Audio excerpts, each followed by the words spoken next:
Okay guys, आज हम discuss करेंगे single line diagram of substation.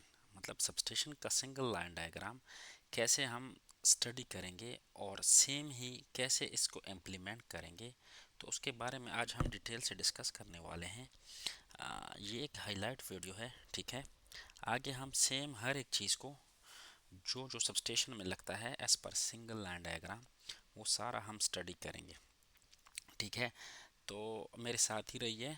और मेरा एक प्लान है कि मैं सबस्टेशन का हर एक जितना भी इक्विपमेंट है, हर एक चीज़ को मैं डिस्कस करके अपनी वीडियोस में आप लोगों को क्लियर करके बताऊं।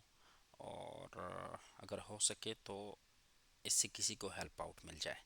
अच्छा, अब हम क्या करेंगे, सबसे पहले हम स्टडी करेंगे केबल को। कौन सा केबल? वो वाला केबल जो आउटडोर, एचवी केबल जो आउटडोर से आ रहा है। आउटडोर मीन किसी भी दूसरे सबस्टेशन से या किसी भी और हेडलाइन से आ सकता है, ठीक है। तो ये देखो, ये XLPE केबल है जो कि किसी भी बाहर दूसरे सबस्टेशन से आ रहा है, ठीक है। HV केबल है, ठीक है। ये 1200 mm² का होता है इसकी साइज। और ये क्या होता है, ये GIS, जो सबसे पहला GIS है उसमें आता है। ये देखो, ये 132 की भी GIS का ये पोर्शन है, ठीक है। तो ये GIS में कनेक्ट होता है। तो GIS में कैसे कनेक्ट होगा, वो ये इस देखो SF6 cable, SF6 XLP cable head box के थ्रू ये क्या होगा, ये इस GIS में कनेक्ट होगा, ठीक है। अब ये केबल हेड बॉक्स कैसे होता है ये भी मैं दिखाऊंगा आगे प्रैक्टिकली वीडियो में, ठीक है। अच्छा, उसके अलावा जो है, ये केबल हेड बॉक्स जो है ये जीएस के साथ लगा होता है। और ये बाकी जो है, ये नीचे देखो, ये सारे ये क्या है, ये डिसकनेक्टिंग स्विच वगैरह हो गए, अर्थिंग स्विच वगैरह हो गए, सीटीज वीटीज, ये सारे जीएस पे लगे होते हैं। तो अभी हम सिर्फ क्या करेंगे, सिंगल लाइन डायग्राम को स्टडी करेंगे। अब देखो, इस जीएस में दो बस बार है, एक अपर बस बार, एक लोअर बस बार। ये देखो, बस बार रेटिंग 132 केवी, फ्रंट बस बार, ठीक है, सेक्शन 2 है। और ये कौन सा है, लोअर बस बार, सेक्शन 1A। तो ये दो बस बार्स है इस पूरे जीआईएस में, ठीक है। बाकी जीआईएस में सारे और कंपोनेंट्स भी लगे हुए हैं जो आप लोग देख सकते हो। अच्छा, अब हम आगे जाएंगे, ठीक है। अब जीआईएस के बाद ये जो केबल है या ये जो बस बार है, ये बाहर कैसे जाता है, बाहर ट्रांसफार्मर से कनेक्ट होने के लिए। तो इसके लिए भी ये सेम प्रोटेक्शन दी होती है, अर्थिंग स्विच वगैरह, डिस्कनेक्टिंग और सीटीज वीटीज जो है सारे लगे होते हैं, ठीक है। तो ये एक क्या होता है, बे होता है, बे के ज़रिए यही जो बस बार है, ठीक है, जो केबल जिस हेड बॉक्स से कनेक्ट हुई उधर ही से बस बार कनेक्ट होते होते होते बाहर कहाँ तक आता है, बुशिंग तक आता है, ठीक है। ये बुशिंग जो है ये इस जीआईएस के साथ कनेक्ट होती है। अच्छा, अब ये देखो, ये मेन वही केबल आ रही है, ठीक है। और ये इस ओपनिंग के थ्रू कहाँ जा रही है, ये वही केबल हेड बॉक्स में जा रही है, ठीक है। ये वाली केबल जो है बाहर से जो आ रही है वो इस केबल हेड बॉक्स में कनेक्ट होगी, ठीक है, जैसे हमने ड्राइंग में ऑलरेडी देखा, ठीक है। उसके बाद क्या होगा, ये वो बे है, ठीक है। देखो आगे, ये ये बे है, ये बे है जो कि बाहर जा रहा है जैसे हमने अभी देखा, और बुशिंग से कनेक्ट हो रहा है, ठीक है। ये वही बस बार है या बे जो बुशिंग से कनेक्ट होगा। अच्छा, अब आके देखो। अच्छा, अब ये बुशिंग तक तो हम आ गए, ठीक है। ये क्या है, ये वी टी सी टी वगैरह जो भी है वहाँ से, ये अब ये बे इस, लेकिन ये बे जब बाहर आएगी तो ये कहाँ पे कनेक्ट होगी, ठीक है। ये देखो, गैस इंसुलेटेड बस डक्ट, ये वही बे बस डक्ट की बात हो रही है, ठीक है, जिसके अंदर बस बार लगा होता है, ठीक है। एक इंसुलेटेड बस डक्ट है, SF6 एयर बुशिंग, ठीक है। अच्छा, अब ये क्या है, SF6 एयर बुशिंग, ठीक है। ये वो बुशिंग है जिसकी हम बात कर रहे हैं, जो मैं प्रैक्टिकली आप लोगों को दिखाऊंगा, जो कि जो बिल्डिंग होता है उससे पायर लगी होती है, ठीक है। अच्छा, अब ये बुशिंग जो है ये ट्रांसफार्मर के साथ कैसे कनेक्ट होगी, इस केबल के थ्रू। ये केबल है 795 KCMLI ACSR कंडक्टर, ठीक है। इस कंडक्टर के थ्रू ये जो है ये ट्रांसफार्मर पे लगा हुआ एक सर्ज अरेस्टर होता है, ठीक है। 120 केवी रेटेड का देखो सर्ज अरेस्टर है, ठीक है।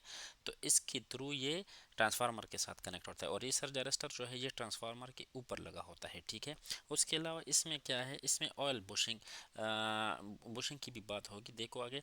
अब ये सर्ज अरेस्टर इस कंडक्टर के थ्रू आ गया, तो ये ऑयल एयर बुशिंग है। एयर बुशिंग ये कौन से बुशिंग है, ये रेड येलो ब्लू जो बुश होते हैं ट्रांसफार्मर के लिए, ये वो है, ठीक है। ये भी प्रैक्टिकली हम देखेंगे आगे जाके। और इसके अलावा जो है, ये ट्रांसफार्मर है, ठीक है। ये हमारे पास एक 67 MVA का एक ट्रांसफार्मर लगा हुआ है, ये उनकी स्पेसिफिकेशन है, ठीक है। 132 kV से 13.8 kV में स्टेप डाउन कर रहा है, ठीक है। और इसके जो वो है एयर नेचर एयर फोर्स, वो है कूलने के तरीके, ठीक है। और उसके अलावा जो है क्या है, ये अब एक NER है, ठीक है। ट्रांसफार्मर के साथ लगा होता है, न्यूट्रल अर्थिंग रजिस्टर, ठीक है। तो ये लगा हुआ है। और ये देखो NER नंबर 1 जो कि ट्रांसफार्मर नंबर 1 के साथ लगा है। हमारे पास टोटल 3 ट्रांसफार्मर है इस सबस्टेशन में, और इस केबल के थ्रू लगा हुआ है। ये केबल देखो कितने का है, ये केबल 630 स्क्वायर का है, ठीक है। ये केबल, अब इसके बाद ये देखो ये क्या है, ये 6 रन है। 6 रन के केबले जो है ट्रांसफार्मर से जा रही है स्विच गियर में, ठीक है। और क्या साइज है इसका, 630 स्क्वायर ये देखो ये स्विच गियर का पोर्शन है, ठीक है। इस ट्रांसफार्मर से 6 रन के केबले 630 स्क्वायर के वो जा रही है ट्रांसफार्मर। अच्छा ये वो बे है, ठीक है, जो अंदर से आ रही थी बाहर। ये कहाँ तक आती है, ये इन बुशिंग तक आती है। ये बुशिंग देखो, ये बुशिंग है, ठीक है, जो जीएस के साथ कनेक्टेड है बस बार के थ्रू। अब इस बुशिंग से वही केबल के थ्रू ये इस सर्ज अरेस्टर के साथ कनेक्ट होगी, ठीक है।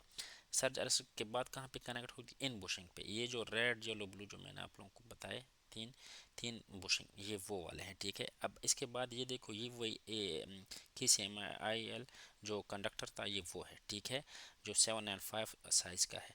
इसके थ्रू देखो बुशिंग से आके सर्ज अरेस्टर पे और फिर सर्ज अरेस्टर से होते हुए वहाँ कनेक्ट हो रही है। अच्छा ये देखो ये वो एक NER का केबल है 630 स्क्वायर का, ठीक है। ये स्लीव्स के थ्रू जा रहा है और ये इस NER से कनेक्ट होगा, ठीक है। ये वही NER है, न्यूट्रल अर्थिंग रजिस्टर, ठीक है। अब ये देखो ये वही केबल इस स्लीव के थ्रू आके कहाँ पे जा रहा है, ऊपर इसी NER के साथ टर्मिनेट हो रहा है, ठीक है।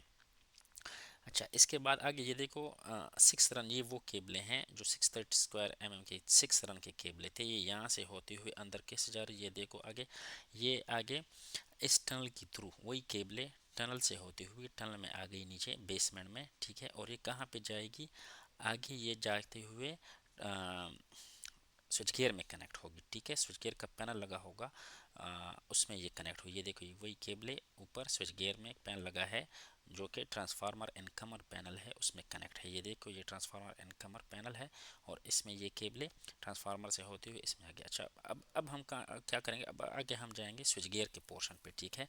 अब ये देखो ये 630 स्क्वायर के के केबले तो हमने देख ली। ये देखो ये 13.8 केवी स्विच गियर का पोर्शन है। तो इसमें क्या होता है, इसमें असल में हमारे पास ये देखो ये VT वगैरह है, ठीक है, और CTs, और ये एक पैनल में आके कनेक्ट हुए हैं, ठीक है, वही केबले। और इसकी प्रोटेक्शन है जो कि इस पैनल को या जितना भी सर्किट ब्रेकर वगैरह है वो लगे होते हैं इसमें। ये देखो H13 पैनल है, ठीक है। इसके थ्रू ये इस बस बार के साथ कनेक्ट है, ठीक है।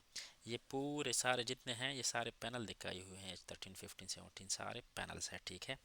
और उसके बाद आगे क्या है, ये देखो बस बार सेक्शन, ये पूरा बस बार है, ठीक है। ये बस बार है जो स्विच गियर में लगा हुआ है, ठीक है। और उसके बाद जो है ये एक केबल्स, ठीक है, इस पैनल से होते हुए ये कहाँ जा रही है, ये जा रही है एक्सिलरी ट्रांसफार्मर में। लेकिन एक्सिलरी ट्रांसफार्मर से कनेक्ट होने से पहले ये एक RMU के साथ कनेक्ट होगी, ठीक है। ये देखो RMU नंबर 1, तो ये वही RMU है जिसके जहाँ पे स्विच गियर से केबल आएगी। और उसके अलावा ये एक्सिलरी ट्रांसफार्मर भी लगा है और LVEC डिस्ट्रीब्यूशन बोर्ड में जा रही है। इसको हम डिटेल से भी स्टडी करते हैं। देखो अब ये देखो ये RMU हो गया, ठीक है।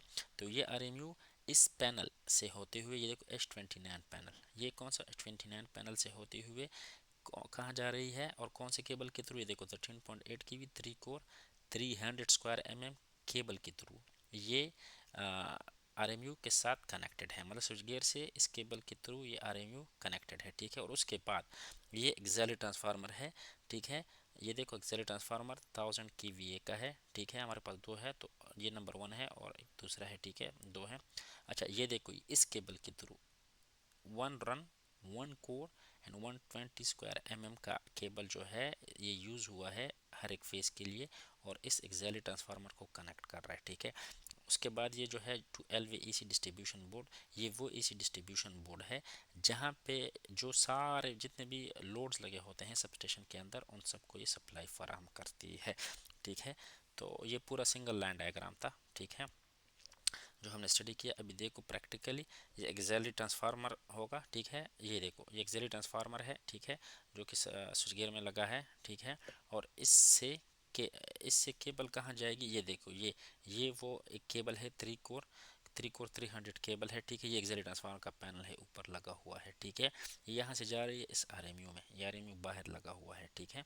इस आरएमयू में ये देखो केबल भी यहाँ पे दिखाई दिया है, वही केबल आ रहा है सबस्टेशन एक्सिलरी ट्रांसफार्मर के पैनल से, और यहाँ पे इस आरएमयू में ये कनेक्ट हो रहा है, ठीक है।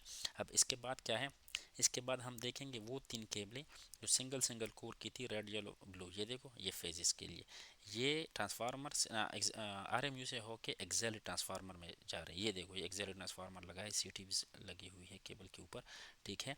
ये वही एक्सिलरी ट्रांसफार्मर है, ठीक है, जिससे एलवीईसी डिस्ट्रीब्यूशन बोर्ड जो है वो पावर ऑन होता है और वो जो है उसमें सप्लाई जाती है, ठीक है।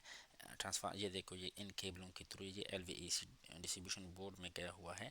और ये एलवीएसी डिस्ट्रीब्यूशन बोर्ड क्या करता है, ये पूरे जितने भी इक्विपमेंट्स रिसेप्टिकल लाइट्स लगे होते हैं ट्रांसफार्मर सबस्टेशन के अंदर, उनको सप्लाई फराहम करती है। तो आज की वीडियो के लिए इतना ही।